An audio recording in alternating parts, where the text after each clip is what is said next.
Good evening, everyone. Welcome to the Board of Select Persons meeting for the Town of Poland, Tuesday, March 18th. This meeting is in person at the Poland Town office as well as hybrid on Zoom. And for those of you tuning in on cable or YouTube, welcome. Today we'll start with the call to order and pledge. We'll have recognition of visitors and items not on the agenda. Under reports, we'll go over the manager reports, financial reports, and department reports. Go over any communications. Under new business, we'll discuss and set the annual town meeting public hearing dates for the budget. We'll review the paving RFP. There's also a fuel RFP, and we'll go over the ambulance write-offs, go over all the payables, and any other business. And at this time, I'd like to call the meeting to order, and let's stand for the pledge. Pledge allegiance to the flag of the United States of America and to the republic for which it stands, one nation, under God, indivisible, with liberty and justice for all.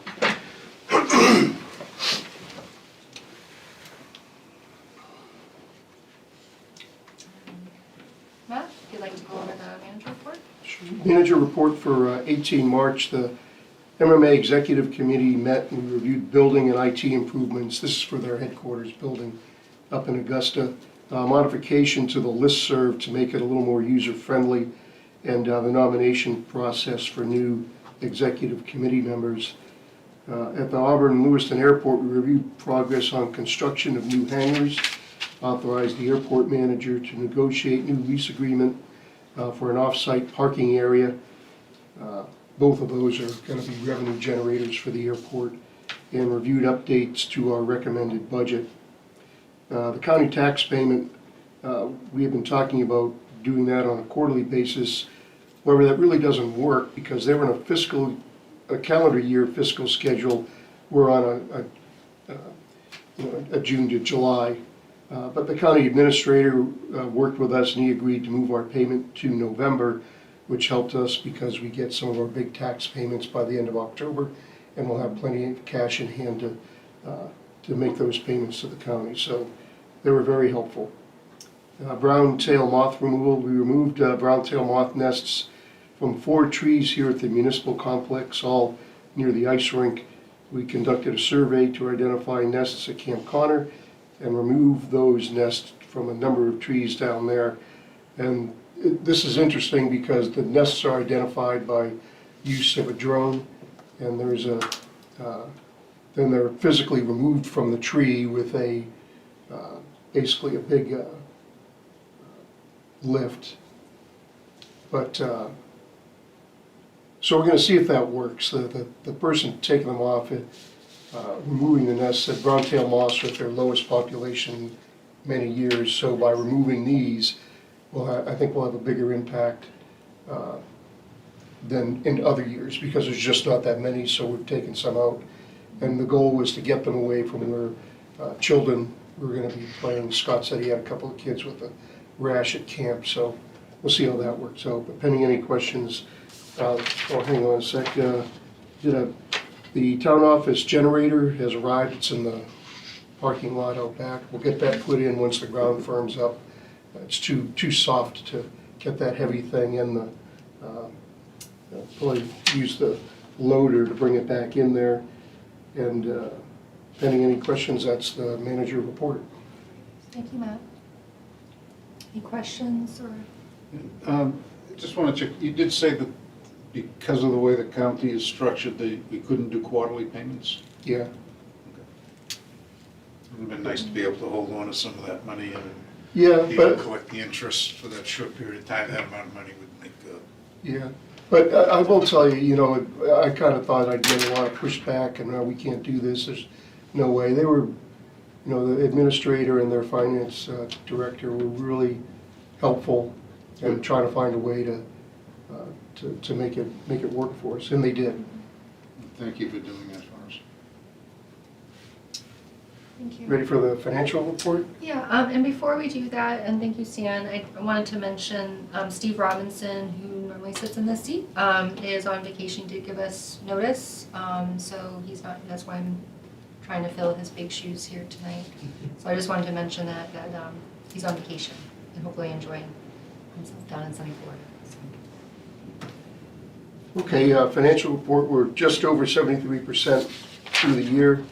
On the revenue, we're doing okay.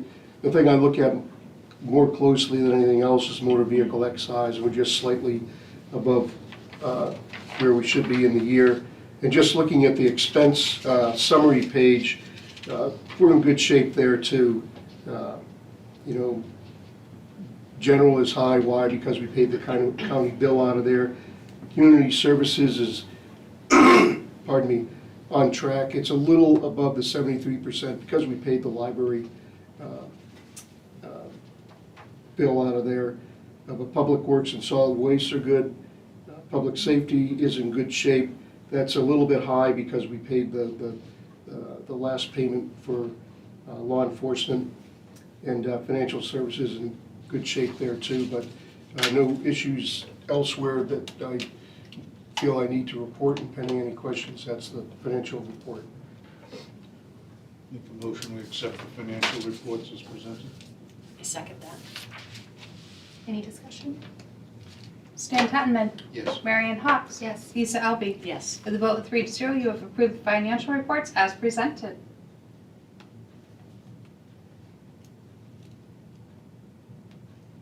And any questions or anything that you wanted to go over on the department reports? No, pretty straightforward stuff. People are doing good things. I do have a question under the tax collector. It's showing that we mailed out 39 30-day foreclosure notices on February 25th.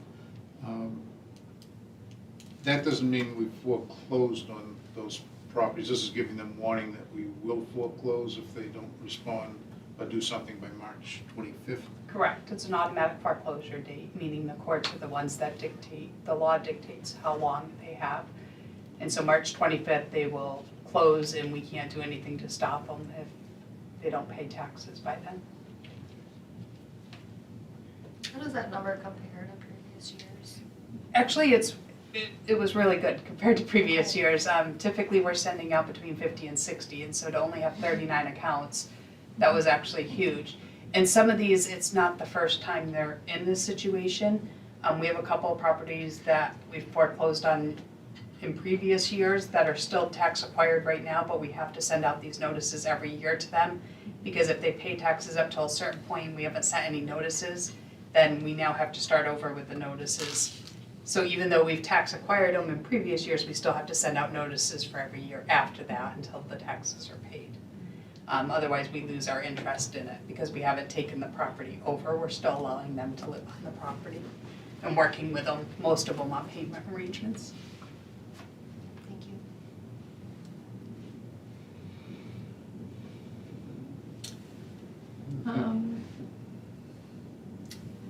Let's talk about the town meeting public hearings. Nope. Oh, Just you one have other thing I something just wanted to bring up. From Parks and Recreation, there was a note that on Camp Connor, they opened registrations for the summer camp on January 8th, and as of February 28th, 8 of the 9 weeks are full. So it looks like there's only 1 week left if anybody's. He's full now. Hmm? He's full, All 9 weeks are full Yeah. now. yeah, which is, Okay. All right, so the annual town meeting public hearings, by our charter, we have to have 2 public hearings prior to you guys signing the warrant. We suggest those public hearings, the first one be held Tuesday, April 1st, which is our typical meeting, except it will start at 6:30 p.m. And then the second one, we're asking for Monday, April 7th at 6:30 p.m. Typically, we ask for a Wednesday, however, Wednesday is the night that CEDC has put out to meet as a group with the board and stuff, and so we don't want to interrupt that date. So that's why we're asking for Monday, April 7th at 6:30 p.m. And this would be in preparation to sign the warrant at the April 15th meeting. So Nikki's been working pretty hard on our newsletter, so that'll go out before the, pardon me, before the April 1st public hearing date, and in enough time so people can get that in their mailbox and have a chance to read it and then ask any questions. We were doing the budget workshop. We had a discussion about altering the way we portray county tax on the budget summary sheet.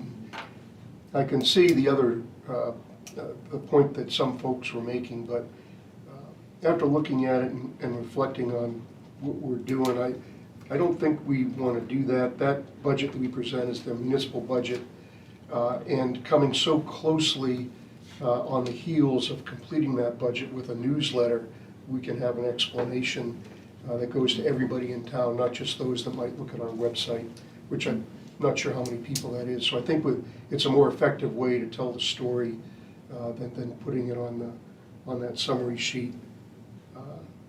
And do we need to vote on it? We do. We need to have a motion to have Tuesday, April 1st at 6:30 PM and Monday, April 7th at 6:30 PM. I'll make a motion for those 2 times. And a second. And I've got a couple of questions. On the Tuesday one, April 1st, it'll be tentatively scheduled for a half hour, considering our usual meeting starts at 7. Mhm. But we'll go over if there are people that Yep. Sure. have questions. On the Monday night, how long are we gonna schedule that for? Because if I remember correctly, last year, the first night, there were a couple of people in here to talk about it. The second night, I don't think we had anybody. I don't think we even had any phone calls. I think we had people both nights, if I remember correctly. There was a land use code question. Was that Yeah, that last was year we being did. discussed? The year before, we didn't have anybody at either one. Yeah. Oh, maybe that's. Last year, we did have them. Maybe that's what I'm thinking, 2 years ago. What we did is we let those folks ask their questions, and I think it ran a little bit longer than perhaps we had hoped, but I thought it was important to let these people ask questions and understand the answer and then have any follow-ups, because it's their only chance, because after these hearings go by, the warrant gets Well, but signed. what I'm wondering is the Tuesday night one, we're gonna be here anyway, so if Yeah. it runs beyond 7 o'clock, that's fine, we're gonna be here. But the following week, if we started at 6:30, if nobody comes on by 7, are we gonna plan a half hour or an hour? Well, Just- what we do is I started at 6:30 and I read through the articles.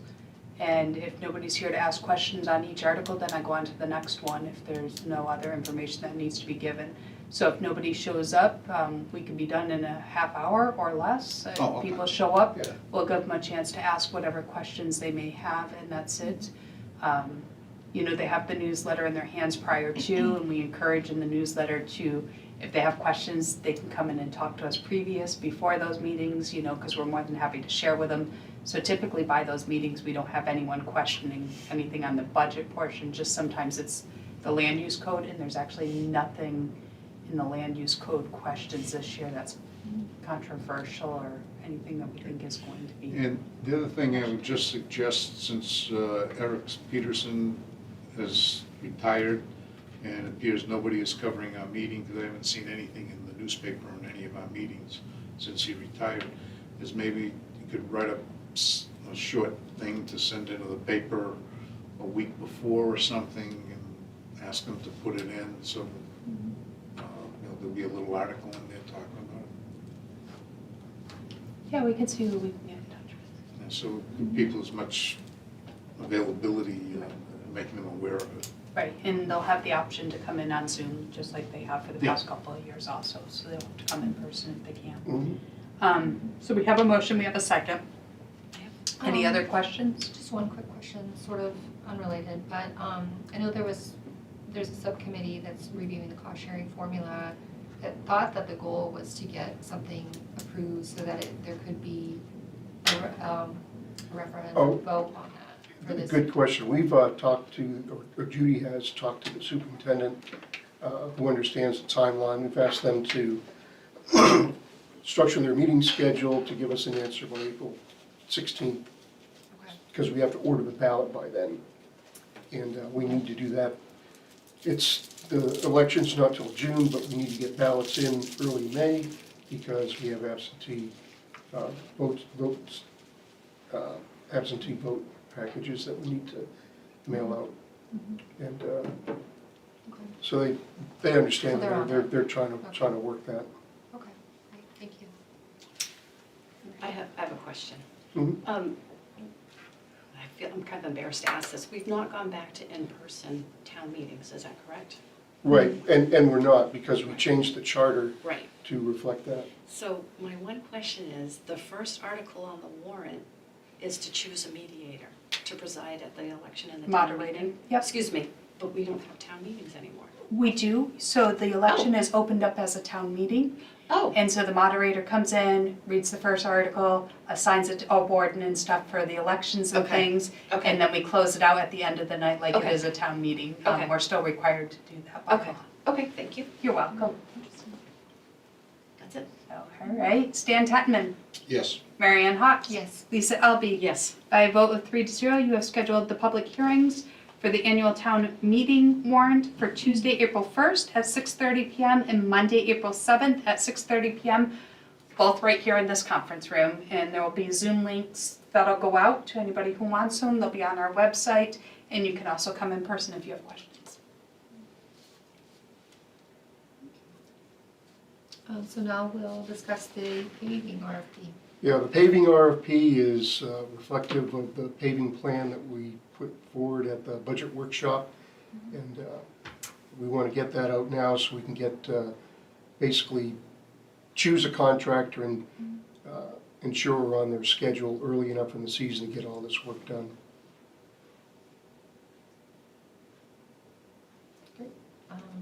We'll start with a motion. Move that we send out the paving RFPs. And I second that. Any discussion, questions? Stan Tatman, Yes. Mary Ann Hawks. I just have one question. Oh, sure. So I noticed that the deadline is Thursday, March 27th. That doesn't provide a lot of time to get questions to you. Yeah, Adam has already talked to the paving contractors around here. That's how, so just so you know, he will talk to basically anybody that he knows is gonna bid on this. And so they know it's coming out, Okay. and these guys can, So they're ready. yeah, it's, you know, how many feet, Yep. what's the thickness, and it's all pretty straightforward stuff. That way we can get this thing sorted out as, in early April. Okay, perfect. And yes for me. Okay, Lisa Elby. Yes. With a vote of 3-0, you have approved the paving RFP and for it to be distributed. And then now on to fuel RFP. Yeah, we, Stanley, I thought you had a good comment at the budget workshop, so we're putting out our propane and heating oil to bid, and we'll see if we can get a better price, and I think we can. Derek did some research, and we'll see what we get back, but I think we'll be able to save some money here. How would when a bid like this goes out, how a deal is notified? Well, there's a couple of ways. One, people we know that are gonna bid, we'll send it to them. And then we put it on our website, and we also post it on the MMA website where various contractors, bid services, they pull from that. And people subscribe to that service so that it gets a wider audience than just the MMA site. Okay. Thank you. I would make a motion that we put out the request for proposal for propane and heating oil. Second. Any other questions? Stan Tatman, Yes. Mary Ann Hawks. Yes. Lisa Elby. Yes. With a vote of 3-0, you have approved the fuel RFP and approved it for distribution. Next one is ambulance write-offs. These are our quarterly write-offs that we're asking to be written off. Remember, these don't mean that they're written off completely, it just means that they go to the collection agency and we only get a portion of the money back that comes in. So entertain a motion? Make a motion that we write off the ambulance fees in the amount of $20,901.96. I second. Any questions? Yeah, and I'd just like to make a comment that the largest group of these, which would be natural because that's where most of the businesses is, Poland residents and almost $11,000. Well, and that people have a chance to set up a payment system too, if they know. With medical reimbursements, I believe they do. Stan Tetman, Yes. Marion Hawks, Yes. Lisa Albee. Yes. With a vote 3-0, you have approved the ambulance write-offs in the amount of $20,901.96. Next is our payables. I make a motion that we pay our bills for the fiscal year 2025 in the amount of $1,233,385.35. I second that. Any questions? Stan Tetman, Yes. Marion Hawks. Yes. Lisa Albee. Yes. With a vote of 3-0, you have approved the payables in the amount of $1,233,385.35. Thank you. And before we adjourn, any other business, Dan, or anything I else have you'd like to nothing. discuss? I don't really have anything either. Neither do I. Do you have anything? Oh, nothing from me. The only thing I want to remind people is nomination papers all are available at the town office. These would be papers you pick up to be on the ballot for 2 Board of Select Persons positions, 1 RSU committee position, and 1 budget committee position. So you can pick those up here at the town office. You have to get a minimum of 25 signatures. Yes. And a max of, don't go over what the paper is, Yep. which I think is like 35 spots, from registered voters in Poland, and then turn it back in before April 11th here at the town office. Right now, we have 2 sets of papers out for Board of Select Persons. Neither have been returned. We have 1 paper out for RSU Director. It has not been returned. And we have nothing out for the Budget Committee right now. So please step up to the plate if you want to do it. Let's get your name on the ballot and get more people involved with our local government. I do have one quick question. We had talked about doing something in honor of Joel Dulberg. Is that something we have to vote on, do something? How's that process going to work? Nope, I think we're, go ahead. I think we're good on that. Before we get too far down the road, I think we want to think through a little bit more about exactly what format these things are going to take, and then we'll come back and talk to the board about that and make sure that Joel's wife understands what we're doing and can attend. Okay. Thank you. And who would like to make a motion to adjourn? I move we adjourn tonight's meeting. I'll second that. Any questions? Stan Tetman, No discussion. Marion, Yes. Marion Hawks, Yes. Lisa Albee. Yes. With a vote of 3-0, you have adjourned the meeting. Have a nice evening, everyone. Good night, everyone. Good night. Thank you. All right.